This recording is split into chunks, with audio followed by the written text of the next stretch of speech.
Colegas, buenas noches a todos. Bienvenidos a la segunda sesión del desarrollo del marco o del estudio del marco conceptual. En la clase anterior habíamos visto un poco acerca de cómo ir interpretando el contenido conceptual de lo que son activos, pasivos, como acciones preliminares antes de comenzar con el desarrollo del diagnóstico de brechas, ¿no? Es mm, importante conocer eh, el concepto de los cinco elementos, ¿no? Y nos van a ayudar de mucho para justamente entender el desarrollo de este diagnóstico de brechas. En la clase anterior ya habíamos visto un poco acerca de lo que son activos, de lo que son pasivos, desde un punto de vista del marco conceptual. Y bueno, vamos a ver también acerca de lo que es, de lo que son ingresos y de lo que son gastos, ¿no? No sin antes ver un poco acerca del patrimonio. De acuerdo a lo que indica el marco conceptual, eh, el patrimonio ha quedado definido como un residuo o resto y puede subdividirse a efectos de su presentación en el balance, ¿no? Por ejemplo, en una entidad puede mostrarse por separado las transferencias de capital, excedentes o déficit acumulados, reservas específicas y partidas que representan actualizaciones de valor. Eh, yo sé que es una literatura un poquito densa, ¿no? Respecto a lo que es el estudio del patrimonio, pero acá, si nos concentramos un poco en lo que dice en la parte de color rojo, el importe por el cual se muestra el patrimonio en el estado de situación financiera depende de la evaluación que se haga hecho, o que se haya hecho, perdón, de los activos y los pasivos, ¿no? Por ecuación básica de contabilidad, ustedes saben que el activo es igual al pasivo más el patrimonio. Ese constructo de la ecuación básica, eh, no se ha hecho al azar, ¿no? En realidad se ha realizado pensando justamente en finanzas corporativas. Vamos a ver este tema del patrimonio. Voy a abrir un Excel. Mm, Ya está. Acá. Partiendo de la premisa de que toda esta literatura se construye sobre finanzas corporativas, está claro que el activo es igual al pasivo mm, más el patrimonio, ¿no? Más el patrimonio. Entonces, por literatura básica, ¿no? Que nos enseñaron en la universidad. Pero la pregunta es, ¿por qué, no? ¿Por qué es así esta ecuación, no? De alguna manera, en todo tipo de transacción, con o sin contraprestación, intervienen dos partes. Siempre va a haber dos partes, ¿no? Nosotros como entidad gubernamental y la otra parte, ¿no? Que puede ser un comprador, un cliente, un donador, un transferente, qué sé yo, ¿no? El hecho es de que cuando ustedes construyen su estado de situación financiera, ¿ya? Deben partir de esta premisa que les voy a comentar. A ver, ya está. Ya, tienen que partir de esta premisa. Miren, tenemos dos columnas, yo lo sé. Por un lado, los que están activos y por el otro lado, lo que son pasivos y patrimonio, ¿sí? El constructo se hizo de esta manera porque, porque se pensó que cuando tú tenías una empresa, ¿no? Iniciando una empresa, tenía que ver la manera de poder obtener financiamiento para que esa empresa empiece a funcionar. Entonces, se creó una columna de financiamiento, ¿no? Una columna de financiamiento. Esta columna de financiamiento se establecía justamente quiénes iban a financiar a tu entidad pública o privada, ¿no?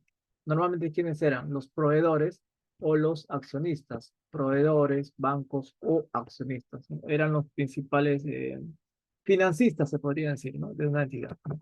Entonces, una vez que se obtuviera el financiamiento de parte de los accionistas, de los proveedores o de los bancos, lo siguiente que se tenía que hacer es saber en qué se iba a utilizar ese dinero captado o financiado por esos entes externos. Entonces, por acá se creó la columna de inversión, ¿no?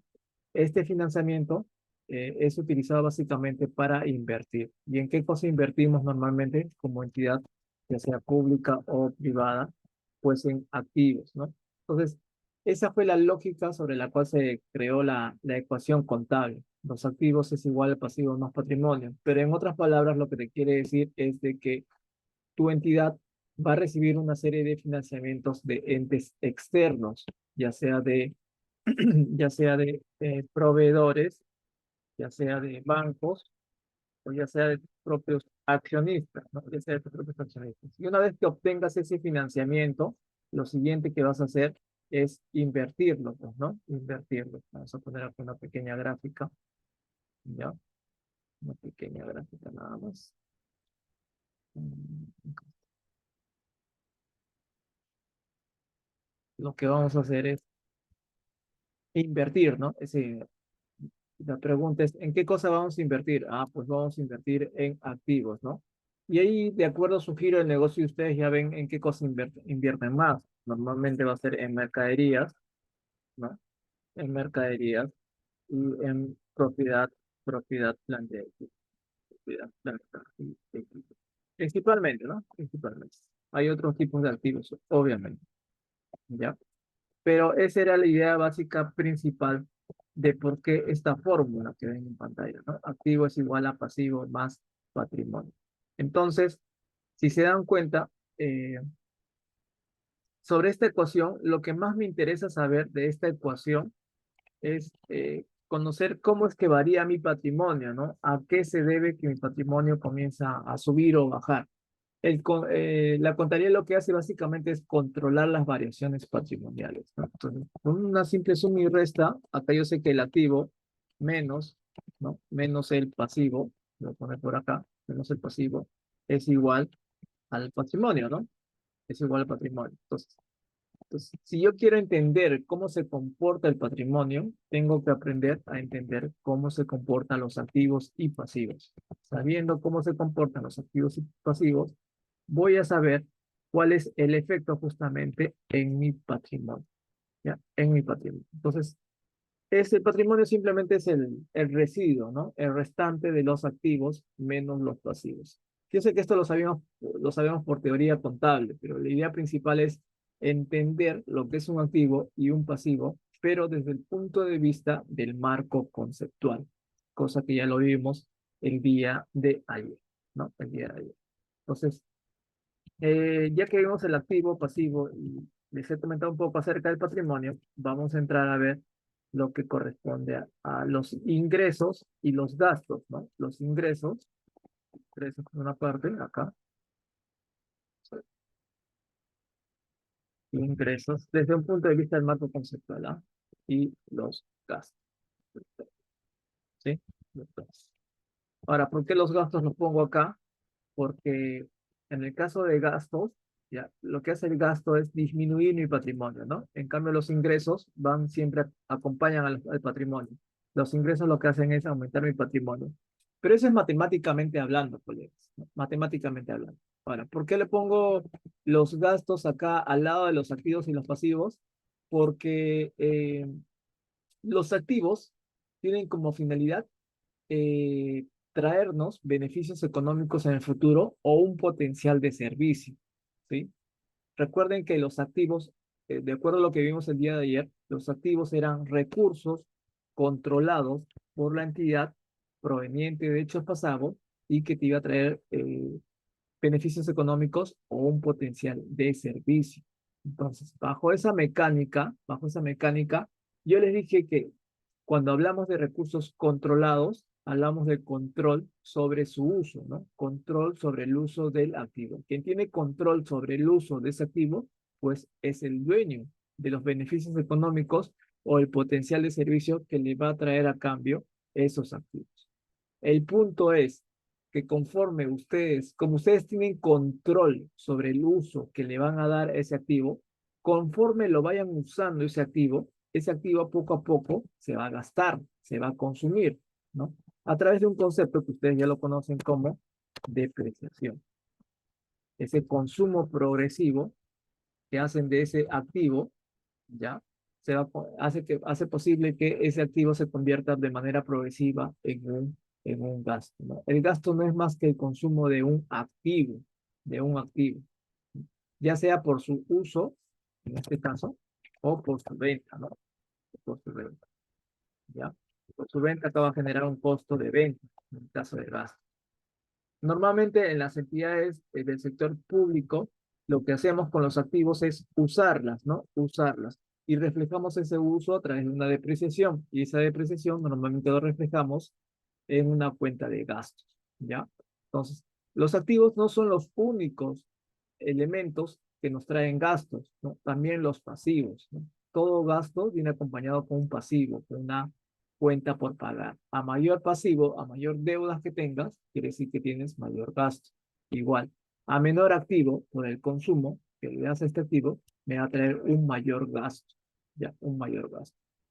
Este es desde un punto de vista, se podría decir, matemático y técnico, ¿ya? Vamos a ver más adelante cómo es que en realidad se comporta un gasto y cómo es que se comporta un ingreso. Esto no se trata, por favor, no se trata de ponerles eh, que los gastos son saldos deudores y los ingresos son saldos acreedores, ¿no?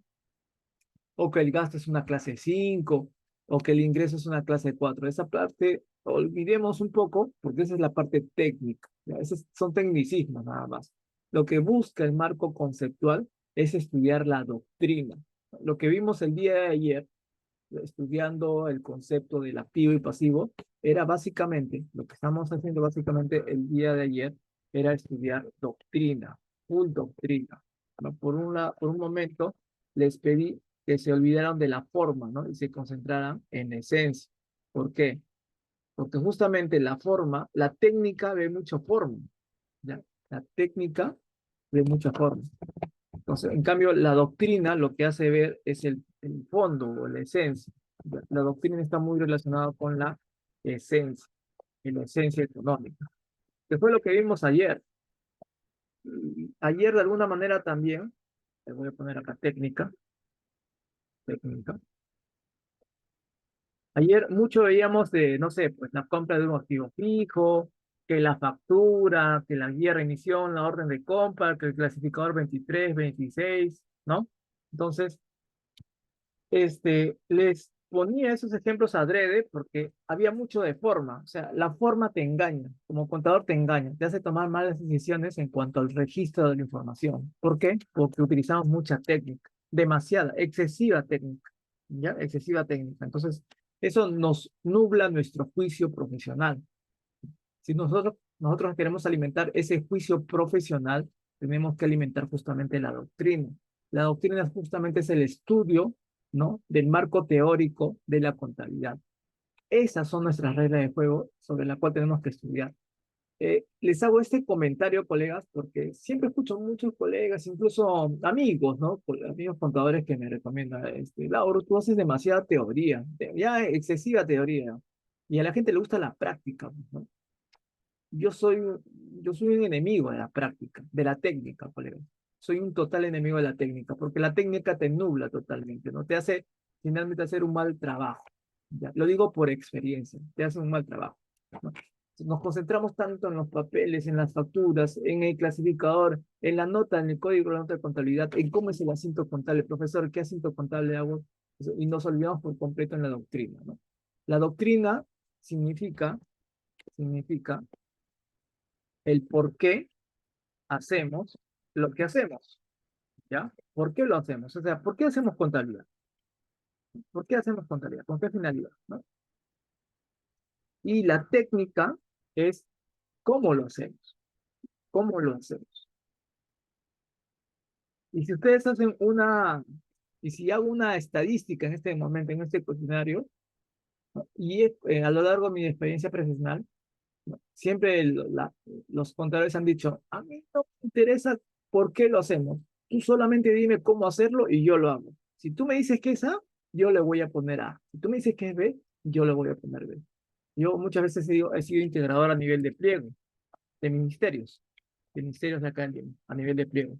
Y llevaba a cabo el seguimiento a muchas unidades ejecutoras a mi cargo, ¿no? Y a las unidades ejecutoras no les interesaba saber por qué hacemos lo que hacemos. Simplemente dime cómo lo hago. Es más, ponme un manual, sería mejor. Ponme un manual, ponme el paso a paso y yo lo hago, ¿no? Punto. No, ¿para qué lo hago? No lo sé, pero solamente dime cómo lo hago. Entonces, se enfocan demasiado, excesivamente en la técnica, ¿no? En cómo hacer. Pero cuando les pregunto por qué lo hacen, se nublan totalmente. Y ahí comienza a entrar las observaciones de auditoría, de órganos fiscalizadores, ¿no? Comienza a crecer ese proceso de saneamiento contable, de errores contables, porque justamente no sabemos por qué hacemos lo que hacemos. En la técnica te puedo enseñar cuánto es uno más uno, ¿sí? Y te puedo enseñar también cuánto es uno más dos en la técnica, pero si te sale uno más tres, y si no te he enseñado, probablemente no lo puedas resolver, y si te pongo así, tampoco. Pero si te enseño las bases de la suma, las bases de la suma, que está eso en la doctrina, pues vas a poder desarrollar cualquier tipo de suma. Ese es el problema de la técnica, ¿no? De la técnica. Y justamente les he traído acá en estas clases de marco conceptual porque lo que estudiamos es doctrina, colegas, es doctrina, no técnica. Entonces, bajo esa premisa, vamos a estudiar ahorita una parte de la doctrina denominada ingresos, ¿ya? Denominada ingresos. Según la teoría del marco conceptual, según la doctrina contable, nos indica que los ingresos son incrementos en beneficios económicos producidos a lo largo del periodo contable, ¿no? En forma de incrementos de los activos o bien como decrementos de los pasivos, que trae consigo aumentos en el patrimonio. Los ingresos son aumentos en los beneficios económicos, ¿no? Ya sea a través del aumento de los activos o disminución de los pasivos. Si nosotros nos vamos a esta matemática, ¿no? Nos damos cuenta que los ingresos son el aumento de los activos, ¿sí o no? ¿No? O la disminución, ¿no? La disminución de los pasivos, ¿sí o no? Bueno, eso es por matemáticas, pero hasta ahí no les he explicado nada. ¿Ya? Está claro que los ingresos aumentan mi patrimonio, ¿no? Si tengo más patrimonio es porque tengo más activos. Y si tengo más patrimonio es porque también tengo menos pasivos. Eso es por lógica, ¿no? Y está acá, ¿no? Mi patrimonio, ¿por qué aumenta? Porque tengo más activos y a la vez porque tengo menos pasivos. Y a través de los ingresos, lo que hacen es aumentar mi patrimonio. Es lo que indica acá el marco conceptual. Pero no se queden con todo lo que les dice el marco conceptual. Profundicen más en el estudio del mismo. Vamos a ver acerca de lo que son ingresos, ¿ya? De lo que son ingresos. Hay dos tipos de ingresos que ustedes tienen que analizar. Los ingresos de transacciones con contraprestación e ingresos de transacciones sin contraprestación. Recuerden que ese concepto que hemos visto de lo que son ingresos en el marco conceptual es solamente es una previa, es una invitación, ¿ya? Si quieren ver a mayor profundidad lo que son ingresos y cómo se comporta un ingreso, ya tienen que ir directamente a las NICs, específicamente a la NIC SP9, ingresos de transacciones con contraprestación, y a la NIC SP 23 o 21, creo, ingresos de transacciones sin contraprestación, ¿ya? No es tan difícil el contenido de esos dos NICs, sobre todo en la NIC SP9, ingresos de transacciones con contraprestación. Veamos cada una de ellas, ¿ya? Veamos cada una de ellas para poder entender mejor lo que son los ingresos. Bien, veamos lo que es entonces un ingreso con contraprestación, NIC SP9, ¿ya?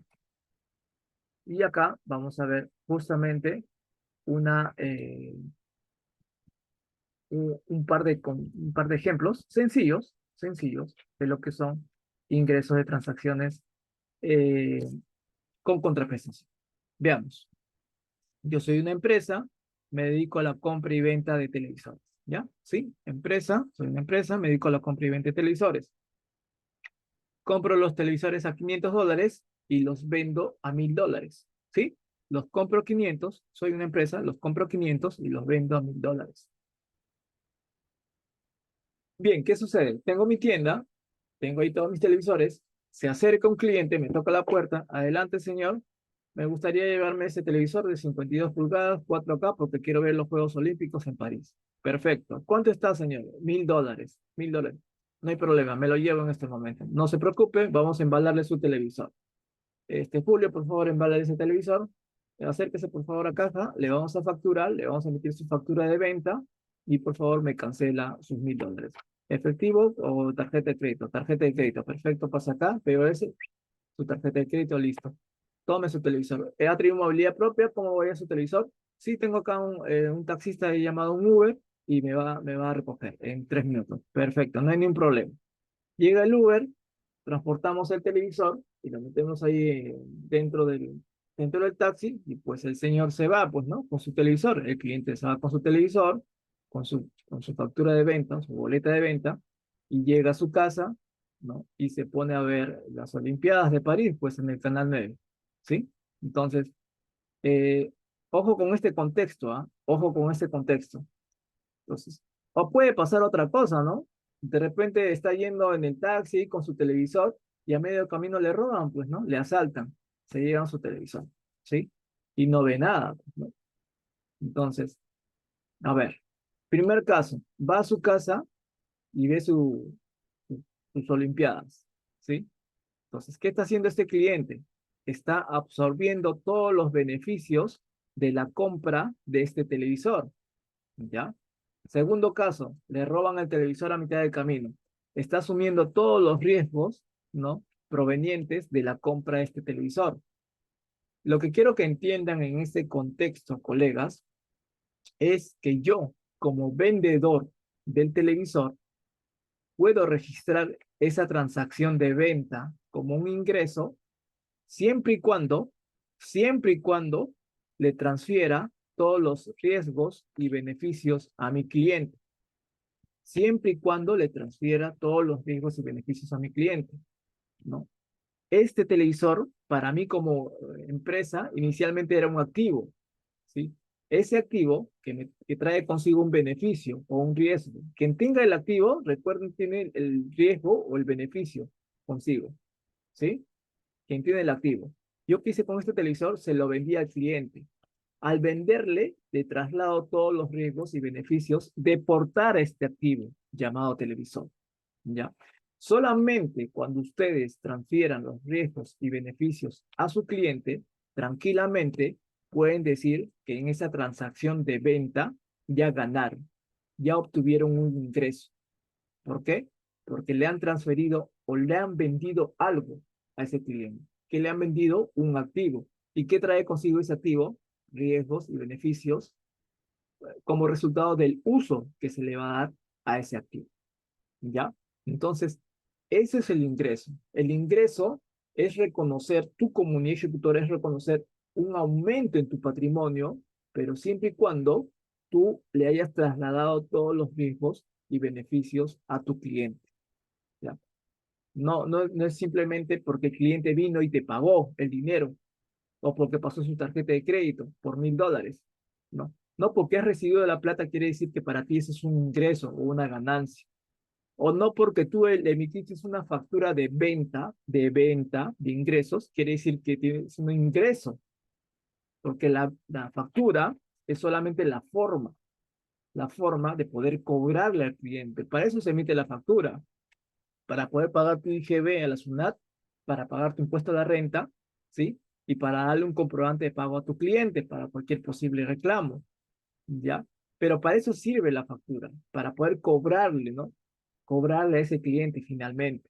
Pero no sirve tanto para el tema de registrarlo como un ingreso, ¿no? Como un ingreso, en una clase 4 ingresos. Un ingreso toma forma de manera definitiva cuando tú trasladas todos los riesgos y beneficios a ese cliente, ¿sí? A ese cliente. Recién ahí. Lo demás es forma, colegas. Lo demás es forma. ¿Ya? Vamos a ver otro caso similar, ¿ya? Vamos a ver otro caso similar a este.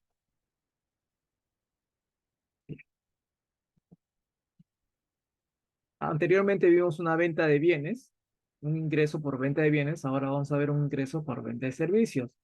¿Qué pasa si yo estoy, no sé, en Barcelona y quiero ver el clásico, Barcelona versus Real Madrid? ¿Sí? Me voy a comprar mi entrada, ¿sí? Me voy a comprar mi entrada, me cuesta $300 esa entrada, ¿sí? Me cuesta $300 y entro al estadio, pues, ¿no? Entro al estadio y veo el clásico, Barcelona versus Real Madrid. Cuando entre al estadio, obviamente van a pasar dos cosas, ¿no? Otra vez, tres cosas. Bueno, básicamente dos cosas. O veo un buen espectáculo o veo un mal espectáculo. ¿Sí? En teoría, voy a recibir todos los riesgos y beneficios justamente de comprar esa entrada para ver el clásico del Barcelona versus Real Madrid. ¿Sí? ¿Me entienden? Entonces, supongamos que vea un buen espectáculo. Ya, me retiro del estadio, termino el partido, me retiro del estadio y me voy tranquilo a mi casa.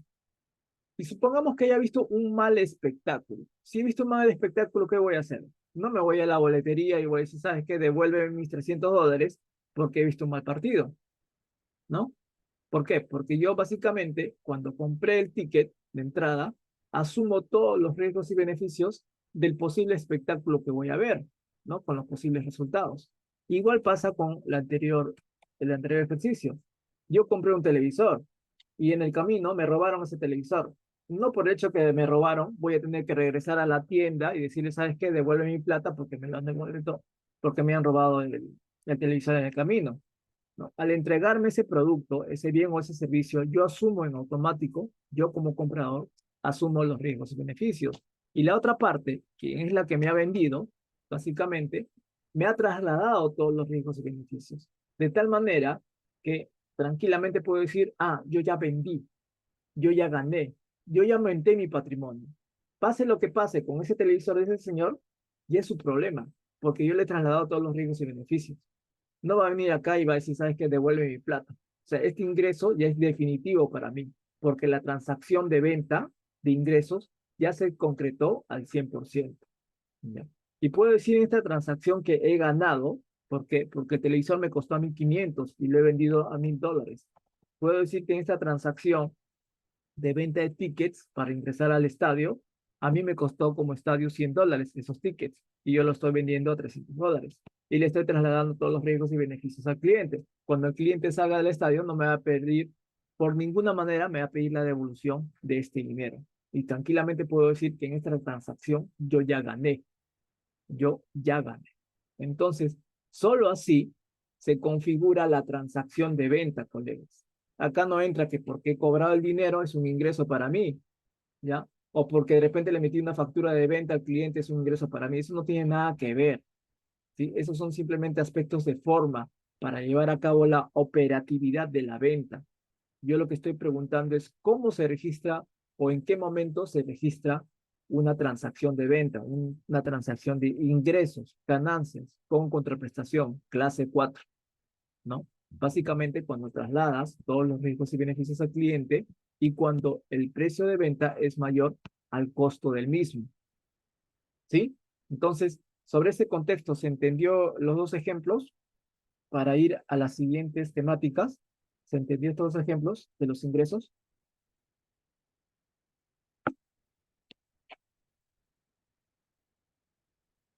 A ver. ¿Sí? ¿Se entendió? Vamos a ver. Somos 32 personas. Bien. ¿Sí? A ver, colegas. Han respondido dos personas. Somos 32 participantes. ¿Se entendió el contexto? Sobre ese contexto, si es que se ha entendido, si es que se ha entendido este contexto, miren lo que pasa. Casi todas las entidades públicas, colegas, cuando venden un bien o un servicio al cliente, no necesariamente trasladan todos los riesgos y beneficios. Y ese es el gran problema.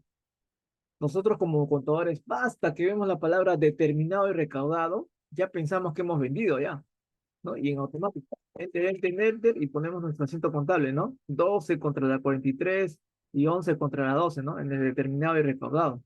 ¿Sí o no? ¿No? De porrazo ponemos todo como un ingreso, como una ganancia. Sí, porque ahí está la factura de venta, pues, ¿no? Ahí está la factura de venta. Es más, el cliente me ha pagado, pues, ¿no? Yo no te he preguntado si le has dado una factura de venta o si le has cobrado a tu cliente. Yo lo que te he preguntado es que si has tenido una transacción de ingresos, si has ganado en esta transacción, ¿no? ¿Cómo saber si has ganado y que el cliente no va a venir nuevamente a reclamarte la devolución de ese dinero? Ejemplo, ¿ya? Ejemplo. Nos vamos al Ministerio de Cultura. El Ministerio de Cultura, entidad pública, se dedica a emitir certificados de inspección de restos arqueológicos, los llamados CIRAS, Certificado de Inspección de Restos Arqueológicos. Si yo me encuentro ahorita en la ciudad de Cusco y en medio de la ciudad quiero hacer un edificio de 4 pisos para alquilarlo a los turistas, antes de construir ese terreno, como todo Cusco prácticamente es un cementerio inca, lo que tengo que hacer es irme al Ministerio de Cultura y pedir que hagan una evaluación de ese terreno para ver si no hay restos arqueológicos. Porque si a mí se me ocurre construir un edificio y mientras voy haciendo las bases de ese edificio encuentro algún tipo de restos arqueológicos, no, el Ministerio de Cultura me va a paralizar la obra, ¿ya? Y me va a impedir que siga construyendo. Entonces, antes de construir, primero llamo al Ministerio de Cultura y le digo, ¿sabes qué? Necesito que hagas una inspección de ese lugar para ver si hay restos arqueológicos.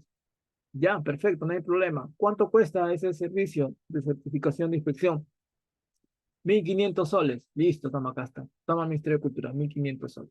El Ministerio de Cultura recibe la plata y le emite una boleta, pues, ¿no? Un recibo de ingresos, ni siquiera una factura, ¿ah? Un recibo de ingresos.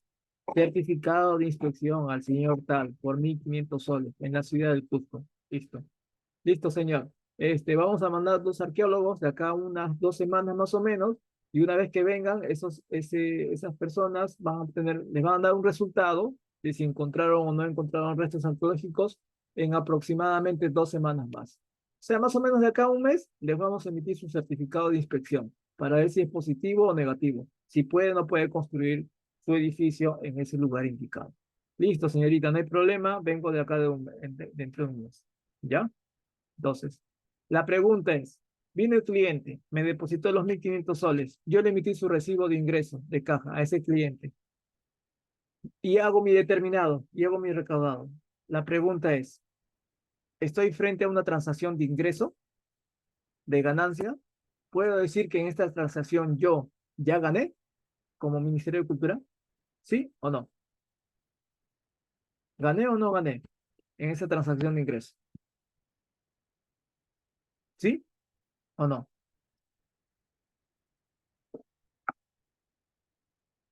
Marco conceptual, colegas, marco conceptual. ¿Sí? ¿Estoy frente a una transacción de ingreso o ganancia? ¿Sí? ¿Y cómo, ah? ¿Cómo así? Si lo único que ha pasado, según como lo veo, es que el cliente ha venido y me ha dejado sus 1.500 soles.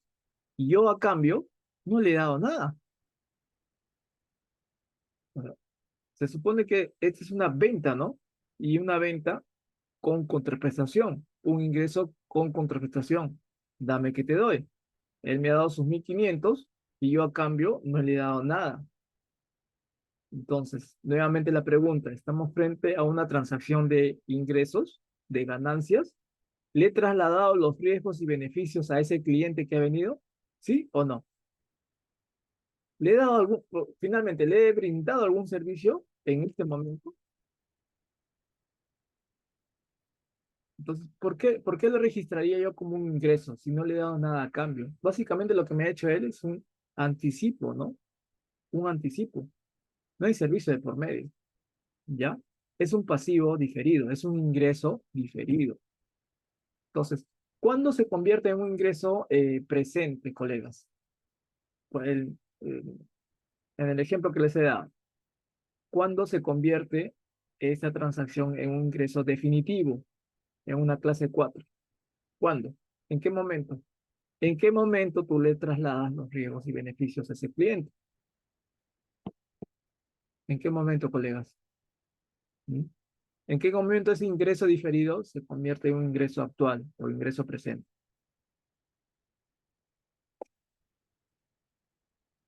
¿Cuándo?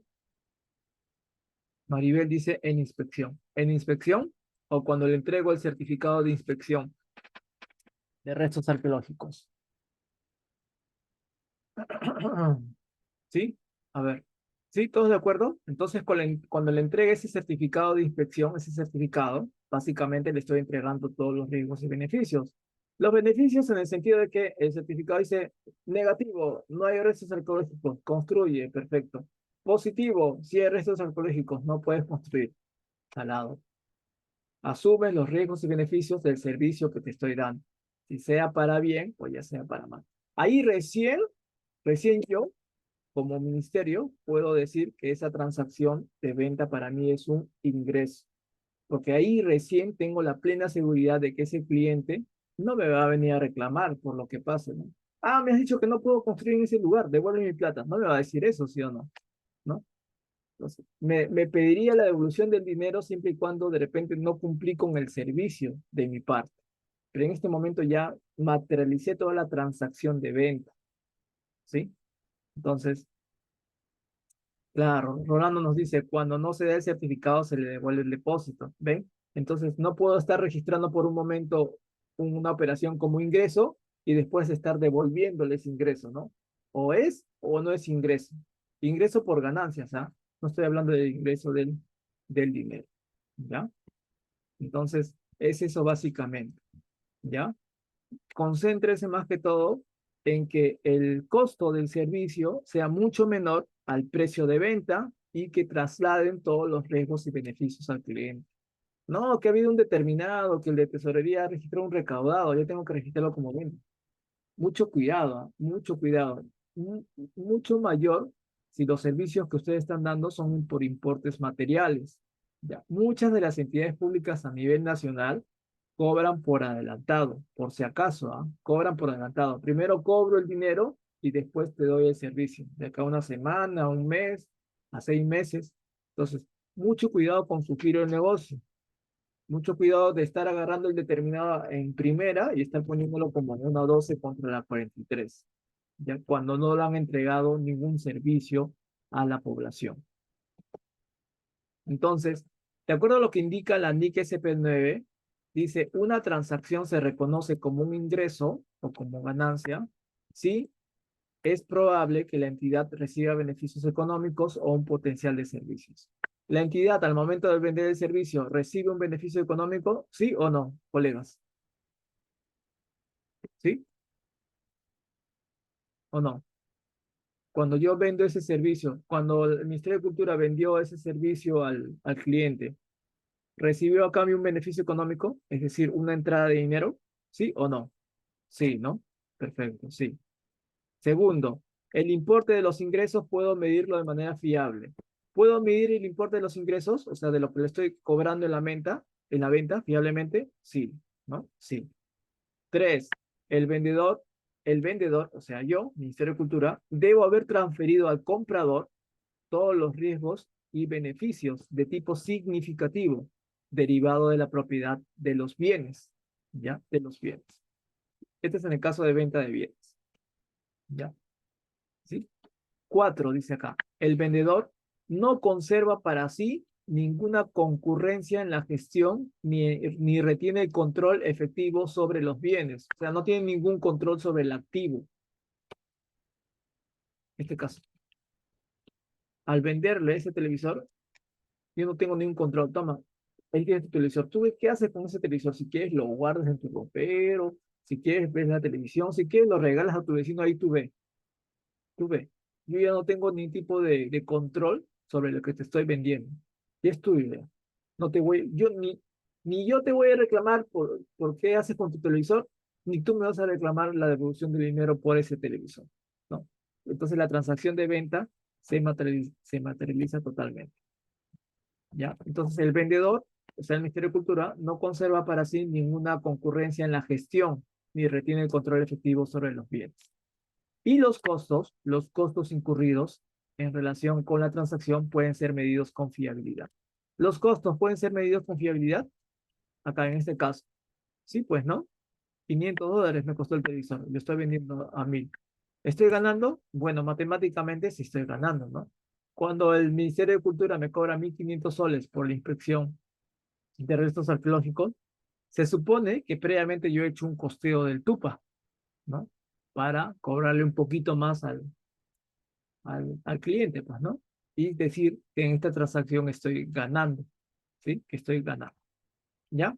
Entonces, si ustedes quieren reconocer una transacción como un ingreso o ganancia, tienen que cumplir estas 5 premisas, ¿no? Y acá no habla acerca que la factura, que si recibiste el dinero, que si hiciste el determinado recaudado, básicamente se están concentrando en la esencia de la transacción, más que en su forma, ¿no?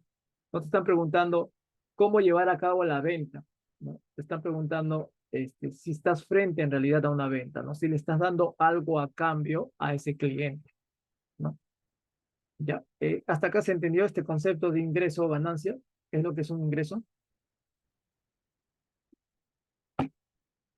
A ver, veamos. Sí, ¿no? Ya. ¿Sí? A ver, colegas, ¿no? ¿Se entendió el concepto de lo que son ingresos? Otro caso más, ¿ya? Otro caso más. Ya les dije un servicio, ahora vayamos a venta de bienes, ¿ya? Vayamos a venta de bienes. Antes de entrar a ingresos sin contraprestación. Miren, por ejemplo, en la entidad donde yo soy, ¿no? Que emitimos carnets universitarios a las universidades. Nosotros para vender carnets universitarios, primero hacemos un aviso, ponemos un aviso en la página web y decimos, ¿saben qué universidades ya pueden ir pidiendo sus carnets universitarios? ¿Ya? Ya pueden ir pidiendo. Las universidades comienzan a hacer sus trámites. Vienen, nos depositan su dinero, ¿sí? Y dicen, ya necesito tal cantidad de carnets universitarios. ¿Cuánto es? Tanto. Nos depositan en la cuenta corriente esos carnets. Y nos mandan un listado de todos los estudiantes, ¿sí? A nombre de quién tienen que salir los carnets universitarios. Perfecto. Nosotros verificamos que hay el depósito en cuenta corriente, listo. Mandamos una copia de ese voucher de depósito al área de facturación. Le decimos, ¿sabes qué? Facturación, encárgate de darle su factura, pues, ¿no? A las universidades, porque han pagado por cierta cantidad de carnets universitarios. Listo, no hay problema. Se le entrega su factura. Y se hace un determinado y se hace un recaudado. ¿Ya? ¿Sí? Hasta ese momento, ¿puedo decir que esa transacción es una venta, es un ingreso, es una ganancia? Hasta ese momento, colegas. Estoy frente a una ganancia, a un ingreso. He recibido la plata de la universidad, le he dado una factura a cambio, he hecho mi determinado, he hecho mi recaudado. Estoy frente a una ganancia, estoy frente a un ingreso. En resumen, le he trasladado los riesgos y beneficios al cliente. ¿Le he entregado algo al cliente en este momento? ¿Sí o no? ¿Sí o no, colegas? A ver, hasta ese momento. ¿Le he entregado algo a las universidades? ¿Algún riesgo, algún beneficio? Entonces, ¿estoy frente o no estoy frente a una transacción de ingresos con contraprestación? A ver, los leo, los leo. Les repito el ejemplo, ¿ya? Nuevamente, les repito el ejemplo. Yo vendo carnets universitarios. Hago un aviso público a las universidades. Ya pueden pedir sus carnets universitarios. Las universidades comienzan a depositar mi dinero con un listado de todos los estudiantes a quienes quiere que le emita los carnets universitarios. Perfecto. Al recibir ese voucher de depósito, se lo envío al área de facturación y la área de facturación emite la factura de venta y le entrega a la universidad. Y le dice que de acá a unos 10 días vengan a recoger los carnets universitarios. Yo con esa factura y con ese papelete de depósito hago un determinado y hago un recaudado. La pregunta es, ¿ese determinado es un ingreso, es una ganancia, es una clase 4 para mí como entidad? ¿Sí o no? ¿Sí? ¿Sí, colegas? ¿Sí o no?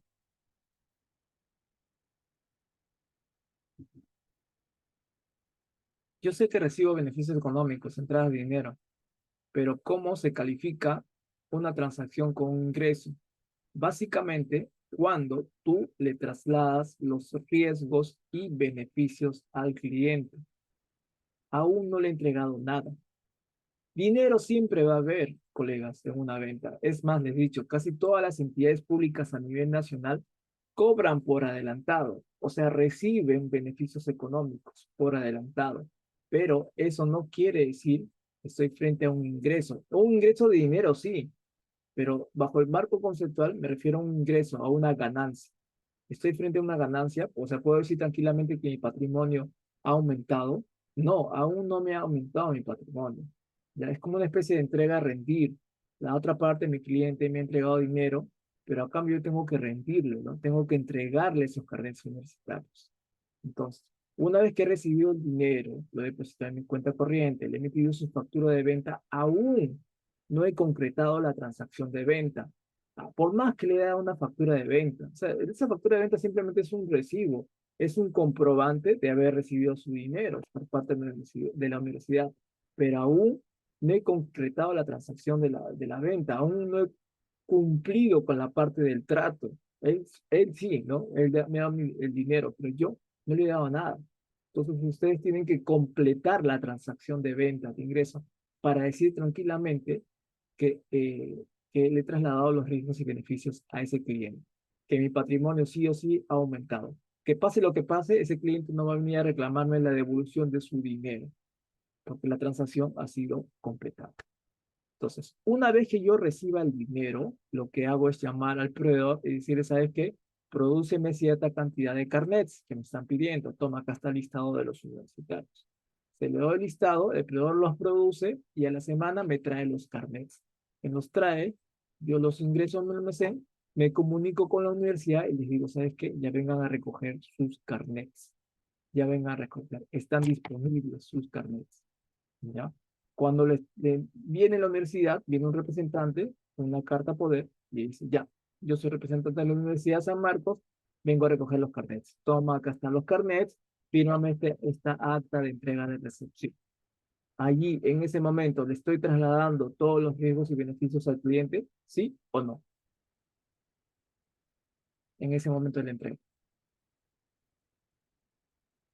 Creo que todos estamos de acuerdo que sí, ¿no? Todos estamos de acuerdo que sí. Y ahí recién puedo registrar esa transacción como un ingreso, como una venta definitiva. ¿Ya? ¿Se entendió el ejemplo? ¿Se entendió el ejemplo? A ver, colegas, ¿se llegó a entender el ejemplo?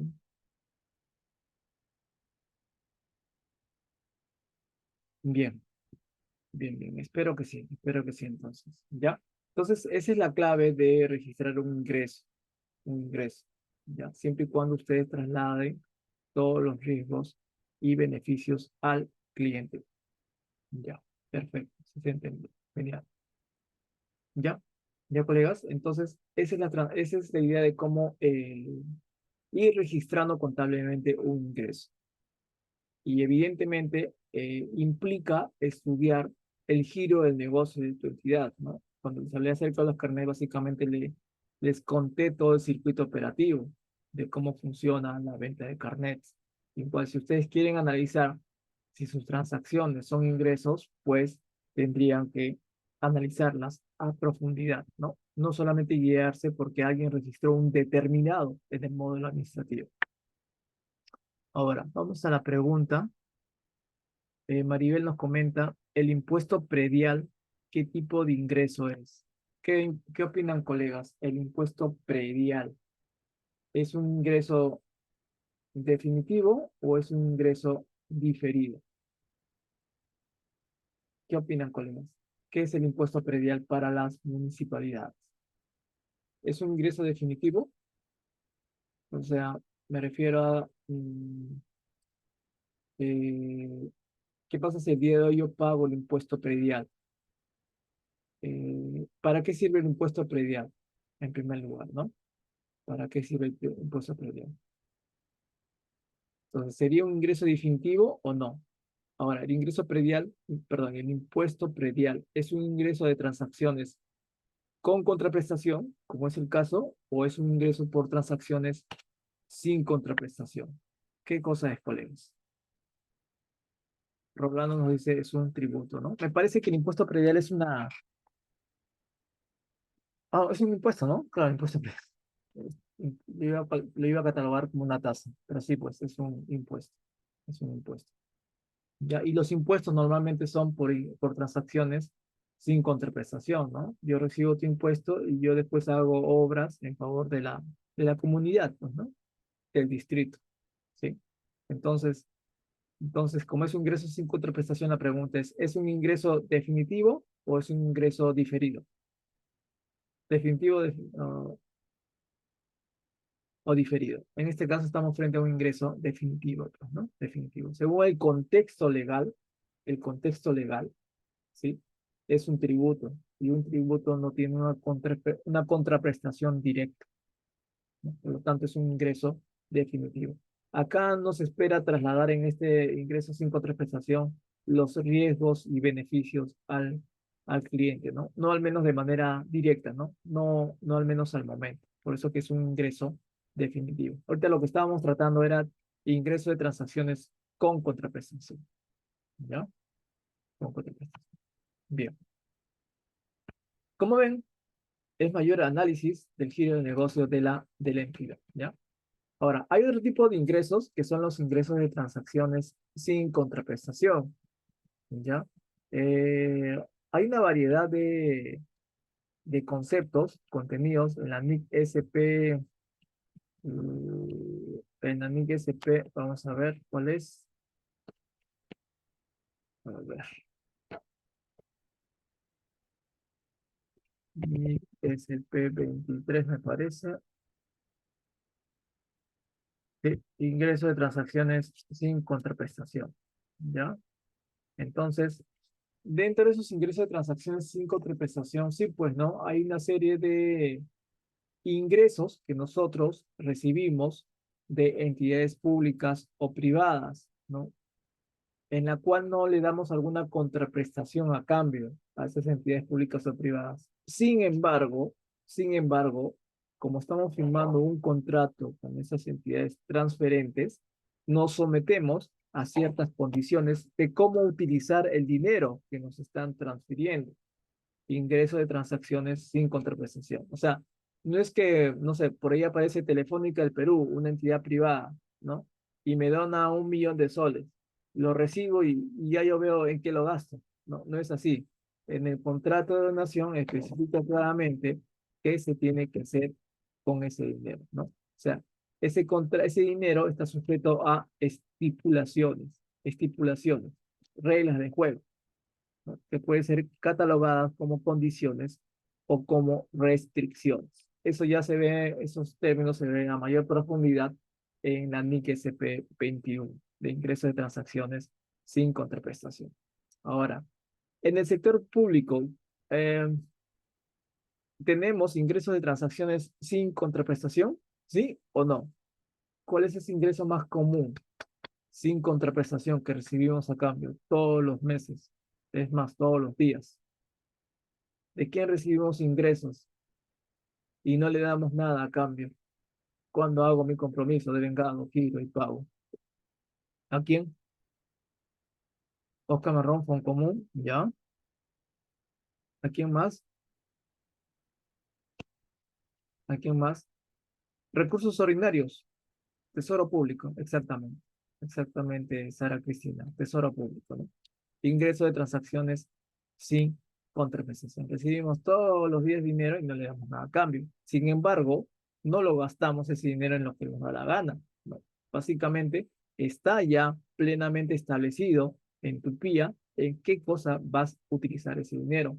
Esa es la condición, perdón, esa es la restricción que te pone, en este caso, el Tesoro Público. Yo te voy a dar dinero siempre y cuando esos gastos estén establecidos en tu PIA, ¿no? Estén comprometidos, estén devengados. Ahí recién te envío la plata para que pagues a tu proveedor.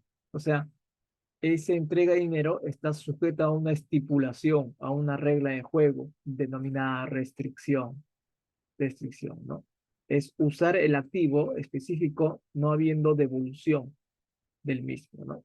Esos ingresos que ustedes reciben, supongo que lo registran en la cuenta 4402, ¿no? O la cuenta 4404 y se ve reflejado en su estado de gestión. Ya, esos son ingresos por transacciones sin contraprestación que están dentro de este grupo denominado restricciones. Bien, ese es uno de los ejemplos. Otro de los ejemplos de ingresos de transacciones sin contraprestación, por ejemplo, son las multas que tenemos por cobrar, ¿ya?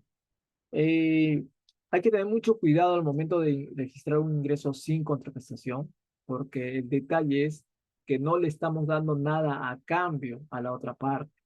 Y por eso mucho cuidado, sobre todo en el tema de las multas, ¿no? Cuando alguien se pasa la luz roja y le pongo una papeleta de infracción, ¿ya? Ese infractor, por el simple hecho de que vea su foto, papeleta, no va a ir corriendo al banco, retirar el dinero y pagarte esa multa. No lo va a hacer, ¿no? O sea, la probabilidad de que ingrese dinero a las arcas de la unidad ejecutora son mínimas o prácticamente nulas. Tú puedes poner multas a diestras y siniestras a todo el mundo, pero eso no quiere decir que en ese mismo día todo el mundo va a venir a pagarte y vas a recibir ingresos de transacciones sin contraprestación, ¿no? Yo te multo y no te doy nada a cambio, que solamente págame el dinero. Eso no va a pasar. Esa alta probabilidad de recibir beneficios económicos en el futuro no va a pasar, salvo que tú demuestres que sí va a pasar, ¿ya? Pero si no pasa, esas multas que tienes por cobrar, lo registras en cuentas de orden, muchas veces en cuentas de orden, solamente como control.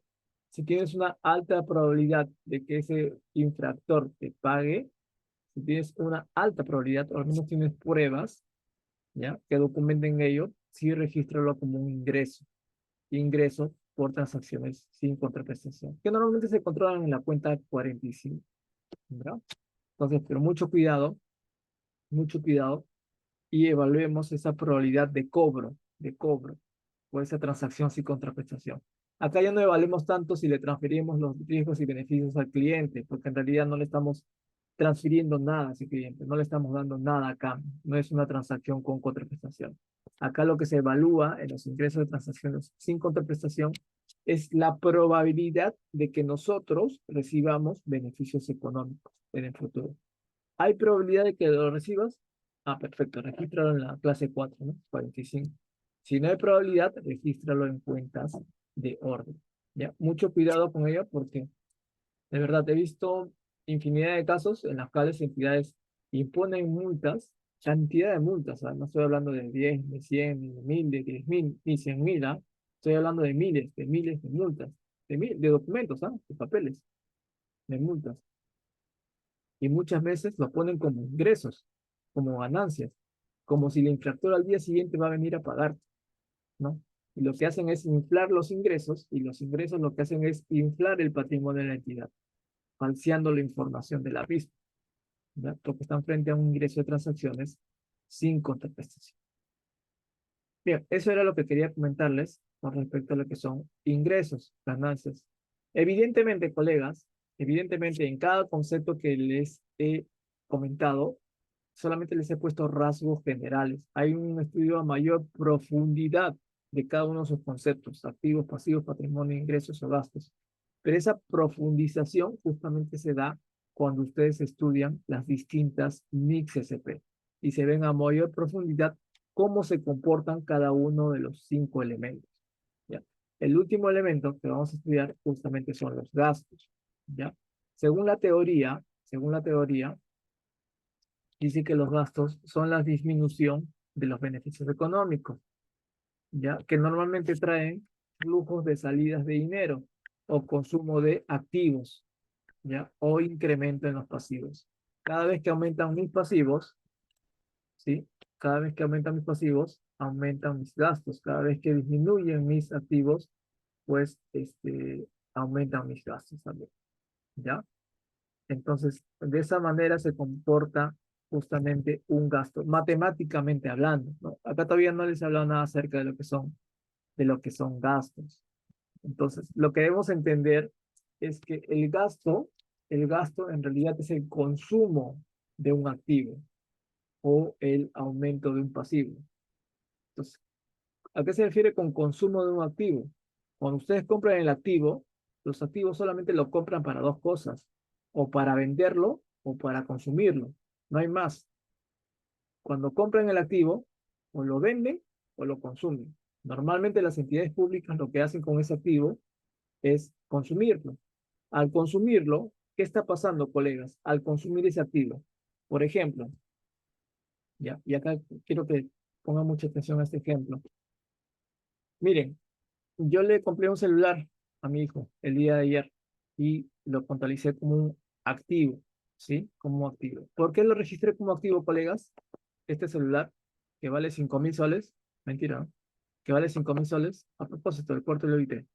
¿Ah? ¿Por qué lo registré como activo, colegas? Este celular.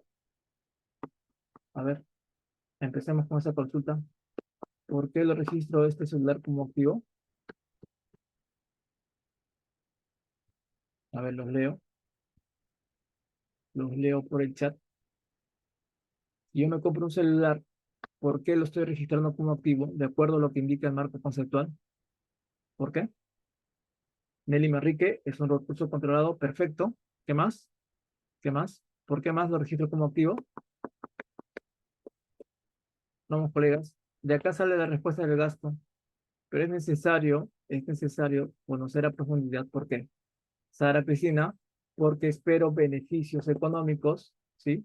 O porque también recibo un potencial de servicio a futuro, ¿sí? ¿Ya? Entonces, miren, de acuerdo a lo que me acaban de decir y de acuerdo a lo que dicen este marco conceptual, ¿ya? El marco conceptual, ¿no? ¿Qué dice el marco conceptual? Es un recurso controlado por la entidad proveniente de hechos pasados y que te genera beneficios económicos en el futuro. Ese es mi punto de partida, ¿ya? No hay más. Ese es mi único universo. No hay más, no hay más. El resto solamente es forma, ¿sí? El resto es forma, colega. Concentrémonos en el marco conceptual. El resto es forma. Lo que diga las directivas, el cuarto comité, que la factura, que el clasificado 26, eso es forma. No lo vean, no lo vean. Va a enseguecer su criterio, su juicio profesional. ¿Ya? Entonces, miren lo que pasa acá. Miren, este celular es calificado como un activo. ¿Por qué? Porque ustedes esperan obtener beneficios económicos o un potencial de servicio de este activo. Con esa respuesta, lo que ustedes me quieren decir que este celular tiene algo de bueno, pues. O sea, tiene un potencial dentro de este celular, ¿ya? Porque por algo vale lo que vale. No vale porque es un cuadradito con una pantalla, ¿no? No, vale porque tiene consigo o trae consigo adentro este celular un potencial que tiene que ser utilizado. Porque, por eso se dice que es un recurso controlado, utilizado. Tiene que tener control sobre el uso de ese potencial que trae este activo llamado celular, ¿no? Teniendo control sobre el uso del potencial que trae consigo este celular, ustedes van a poder recibir el potencial de servicio de este celular. Este celular es un activo porque tiene un potencial dentro. Cuando registramos en la cuenta 1503 este activo, no estamos registrando esta forma física. Lo que estamos registrando en la cuenta 1503 es el potencial que trae consigo adentro este activo. El potencial, colegas, el potencial. Entonces, ¿qué van a hacer con ese potencial? Poco a poco lo van a ir consumiendo, consumiendo el potencial, nuevamente, colegas, ¿ah? No o sea, no es que porque mi celular, no sé, el día de mañana permanece rayado, quiere decir que se va a depreciar más. Ustedes tienen que concentrarse en el potencial que trae consigo ese activo. Conforme vayan consumiendo el potencial, lo que están consumiendo, ¿no? Es básicamente eso, pues, ¿no? O sea, están gastando el potencial, están desgastando el potencial poco a poco. Entonces, el valor del activo, poco a poco, se va disminuyendo. Y eso lo hacen a través de un registro de una depreciación. La depreciación es un gasto y ese gasto representa el consumo del potencial que trae inicialmente este celular, ¿ya? Este celular pueden haberlo comprado el día de hoy y ahorita se me puede caer al suelo, ya se me puede caer al suelo, pero porque se me cayó del suelo y de repente tiene un rayón en la pantalla, ¿va a valer mucho menos? ¿Va a valer mucho menos? Si no se ha dañado el potencial, no pasó nada, ¿me entienden? Así, no sé, vengan alguien y lo pinte, le pinte la carcasa de rosado, no sé, o le ponga una X, mientras el potencial no se haya dañado, pues el activo sigue intacto. Lo que registramos acá, colegas, son potenciales. Potenciales. Acá en que el cuarto lo IT, estoy registrándolo porque es una orden de compra, porque el señor de patrimonio me ha mirado molesto y me ha dicho que lo registre en la cuenta 1503, porque la DGA me dice que tengo que registrarlo así, porque el siga patrimonio no. Acá solamente concéntrese en el potencial. ¿Cuándo lo mandan al gasto? Cuando consumen de manera progresiva ese potencial. ¿Ya? Entonces, por eso, según el marco conceptual, el gasto es el consumo del activo. ¿Y qué cosa es un activo? Ah, es el potencial que trae consigo eso que has adquirido. ¿Ya? Lo demás es un aspecto físico. No se enfoquen en la forma, sino en el fondo. ¿Ya? Sino en el fondo.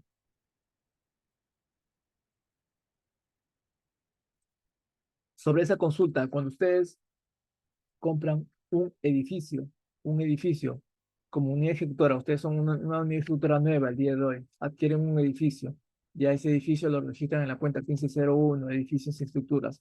¿Por qué lo registran ese edificio en la cuenta 1501, colegas? ¿Por qué? Porque hay una orden de compra, porque hay una factura, porque pasó por el cuarto IT, porque está en el clasificado 26, porque el importe es bastante fuerte. ¿Por qué? Porque ese edificio trae consigo un potencial de servicio, colegas, un potencial que mes a mes lo vas a ir consumiendo por muchos años. Eso es por añadidura, ¿ya? Y por eso se convierte en un gasto de manera progresiva.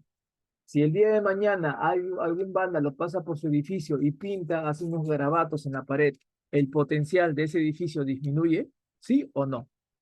¿Disminuye? ¿Se ve afectado el potencial de servicio de ese edificio? ¿Sí o no?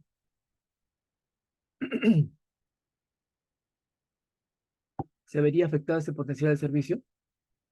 O si no, qué sé yo, si el día de mañana aparece un temblor de 4.5 grados que simplemente raja la pared, la parte superficial de la pintura, ¿se vería afectado ese potencial de servicio de la infraestructura? ¿Sí o no?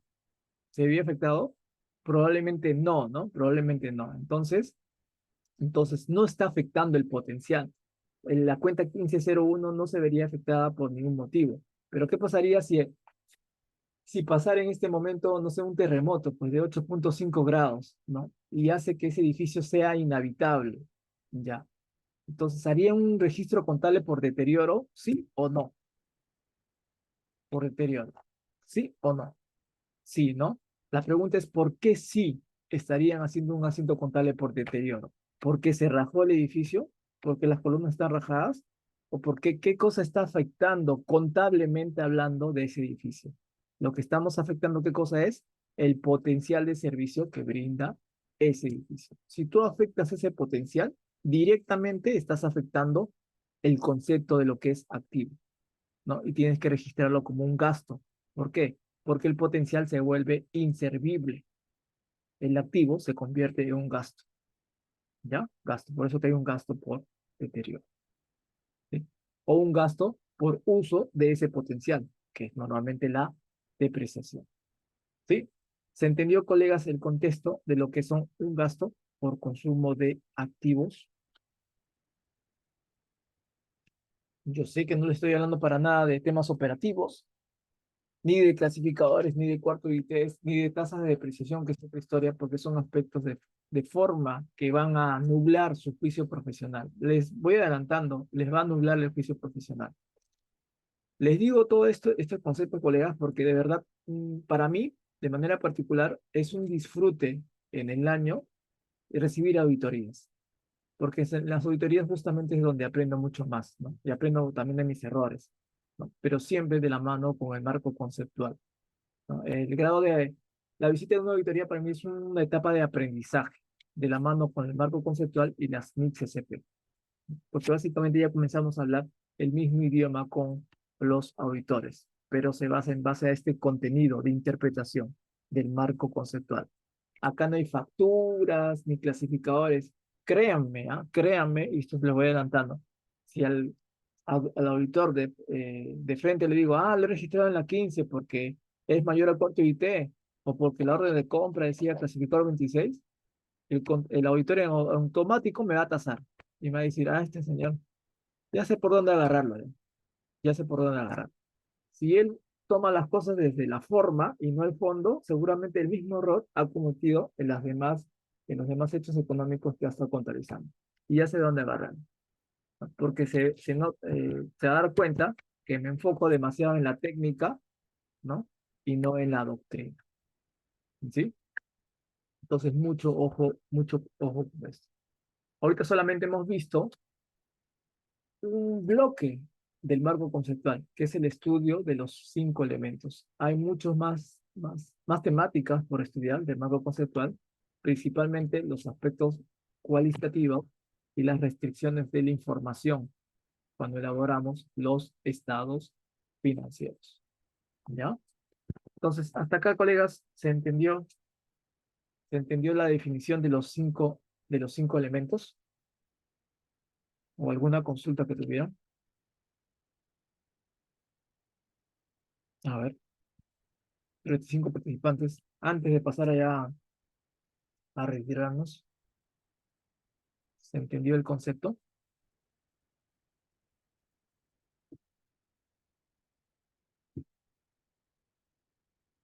Bien, ahora vamos a ver. Ya, perfecto. Evidentemente, colegas, este tipo de conceptos requiere una mayor profundización, ¿no? Definitivamente. Y esa profundización se da justamente con el estudio de las NICS-SP. Justamente los cursos que he puesto dentro de la publicidad, ¿no? Que abarca el tema de análisis de cuenta. Análisis de cuenta podría decir que es técnica, básicamente es técnica, ¿no? Utilizar tablas dinámicas, jalar la información de la serie estándar. Esa es técnica, esa es maña. La técnica son actividades que hacemos día a día, de manera rutinaria, y que nos vuelven duchos, ¿no? Peritos en la materia. Ya cuando entro a la computadora, ya sé que tengo que prenderla, ya la modo administrativo, hago mi compromiso, mi vengado, tiro como loco 50, 100, 200 facturas, o sea, lo hago tan de manera repetitiva que ya me he vuelto un técnico en el tema. Eso es técnica, o sea, sabemos cómo hacer, pero hacemos tanta técnica que no sabemos por qué lo hacemos, ¿ya? Y puedo poner muchos ejemplos, ¿ah? Y les apuesto que van a caer en la técnica. Pero ahorita, bueno, básicamente lo que quiero hablar es más que todo es de la doctrina, ¿no? De la doctrina. Entonces, justamente en los cursos que estoy brindando, uno de ellos es el análisis de cuenta, que vemos técnica. La segunda parte es adopción de NICS-SP, en donde sí se ve doctrina, evidentemente, porque se estudia marco conceptual. Se estudia algunas NICS-SP, las más básicas, ¿no? Para entender todo este contexto del diagnóstico de brechas y programa de transición. Y a la par también vemos lo que es la presentación de los estados financieros. La presentación de estados financieros. ¿Por qué? Porque en este trajín contable nosotros preparamos y presentamos estados financieros. Preparamos y presentamos. La doctrina me sirve tanto para preparar como para presentar estados financieros, pero principalmente para prepararnos, ¿no? Para presentarlas, lo hacemos cuando hacemos los cierres trimestrales, los cierres mensuales, anuales, ¿no? Ahí utilizamos también bastante técnica. Cuando llenamos el F4, el F3, el AF2, AF3, AF5, AF4, ¿no? En los cierres anuales. Pero utilizamos mucha técnica, ¿no? Siempre tiene que ir acompañado de la parte doctrina. En los cursos que les indico, combino ambas, ¿no? Tanto doctrina como técnica, pero sobre todo la parte de doctrina. Este proceso de aprendizaje es bastante largo, ¿no? Toma meses, me atrevería a decir que años, ¿no? Pero la idea es tener un punto de partida.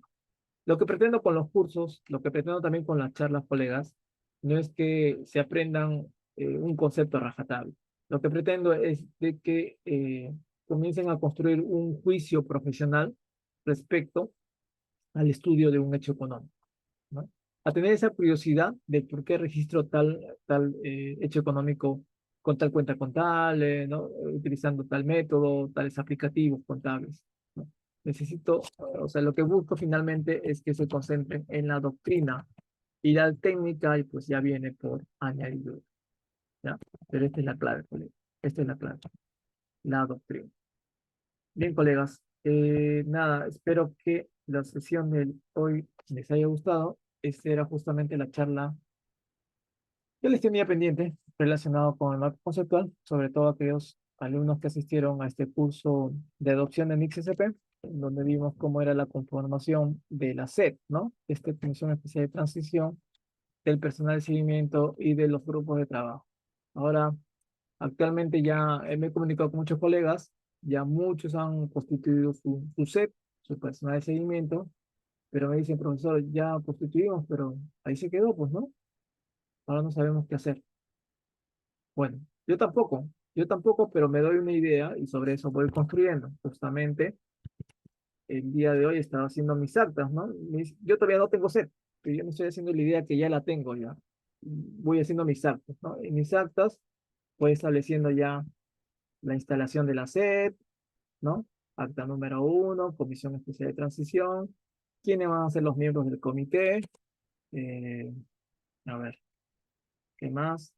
El comité.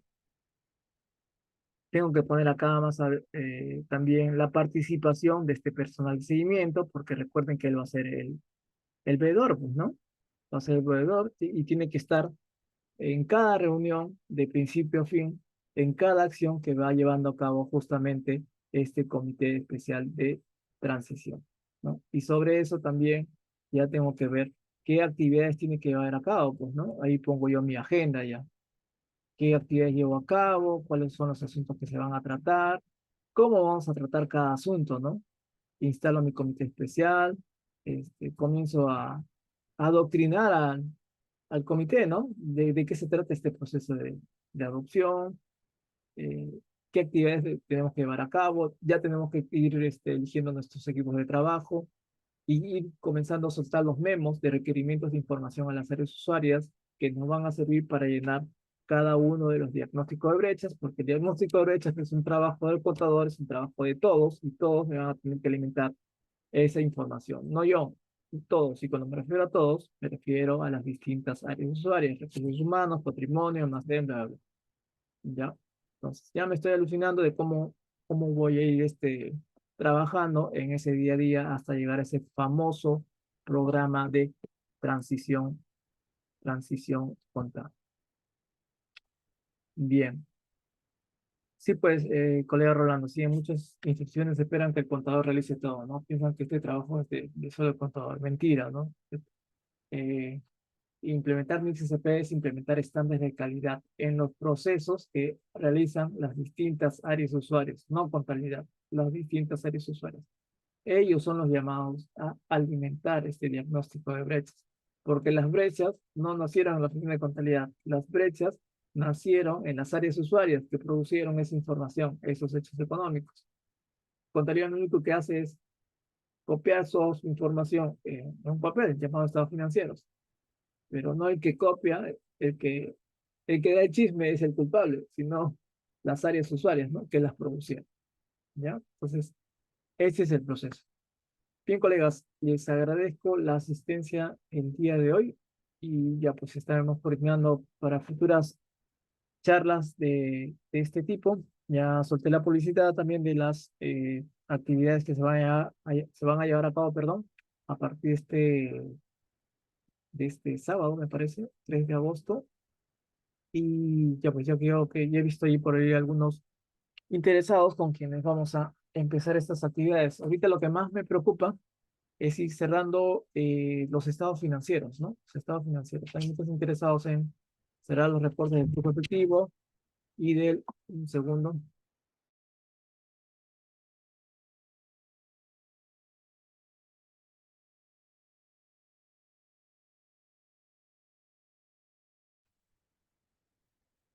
disculpen, acaba de llegar mi equipo de trabajo.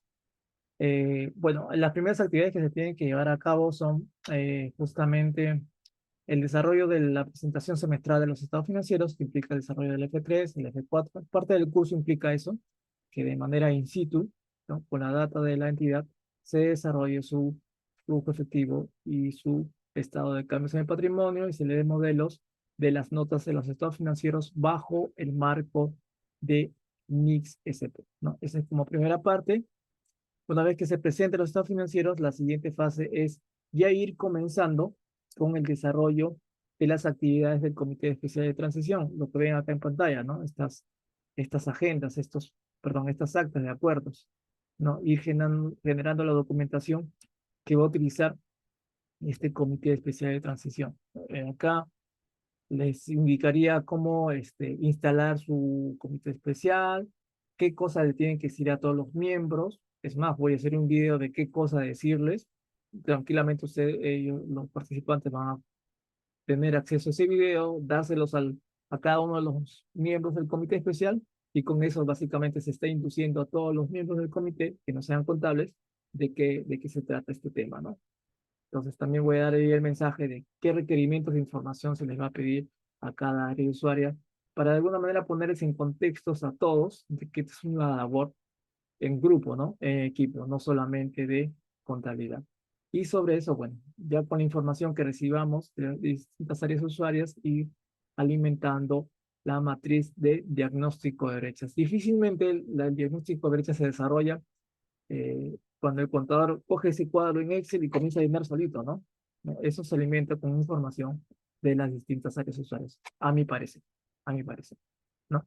Ese curso de adopción también implica el estudio nuevamente del marco conceptual de manera más integral, el marco conceptual, hay muchas cosas más que estudiar del marco conceptual, y el estudio de algunas NICS SP, cuyas ideas van a hacer que conecten con las preguntas contenidas en el diagnóstico de brechas. ¿Ya? Y bueno, en el transcurso también de estas actividades se tienen que hacer los análisis de cuenta, ¿no? Esos análisis de cuenta de alguna manera me dan un mapa de cómo se encuentra nuestra información actualmente y qué cosa falta por sincerar las cuentas de activos y pasivos de la entidad. O sea, todas las actividades, tanto análisis de cuenta como presentación trimestral de los estados financieros y la adopción del ICCP, tienen que ir en bloque, ¿no? Por eso que les he agrupado todo ese listado de actividades que se va a llevar en el acompañamiento técnico, ¿no? Básicamente se llama esto acompañamiento técnico, no es un curso de capacitación, ¿no? Porque básicamente lo que estoy haciendo es tocar su realidad económica in situ, ¿no? Y sobre eso ir acompañándolos. No va a ser la solución al 100% de sus problemas, evidentemente, porque hay bastante participación de parte de ustedes y de sus áreas usuarias, ¿no? Con las cuales ustedes tienen que interconectar. Lo que hago básicamente en el acompañamiento es servirles de guía, ¿no? De decirles las pautas a seguir durante este proceso y las herramientas, los documentos que van a utilizar justamente para poder llevar a cabo este proceso de adopción de NICS. Bien, bien, colegas, espero les haya gustado la sesión del día de hoy y cualquier cosa ya les estaré comunicando por interno. Agradezco a todos ustedes su participación y que tengan muy buenas noches.